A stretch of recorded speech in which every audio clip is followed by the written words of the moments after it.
Ojol galang donasi untuk keluarga Afan Kurniawan, ojol ditabrak mobil Brimob.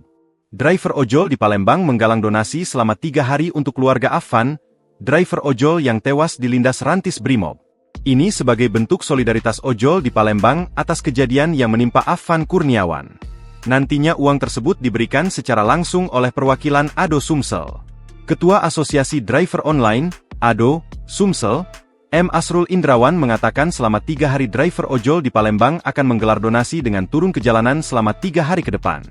Mulai hari ini sampai 3 hari kami menggalang dana untuk keluarga Afan, ini disebar di 8 titik, di Simpang Polda, Simpang Caritas, Simpang Patal, Jalan Raja Wali, Simpang Parameswara dan sisanya di seberang Ulu, ujar Asrul usai aksi damai di Polda Sumsel, Sabtu, 30 Agustus 2025. Setelah melakukan aksi damai, masa aksi yang berkumpul di Polda Sumsel menyebar ke 8 titik yang sudah ditentukan. Ia juga berharap Polda Sumsel dan jajaran melakukan hal yang sama sebagai bentuk belasungkawa kepada keluarga almarhum Afan. Kami juga meminta Polda Sumsel dan jajarannya turut memerhatikan keluarga Afan. Download Tribun X sekarang. Menghadirkan lokal menjadi Indonesia.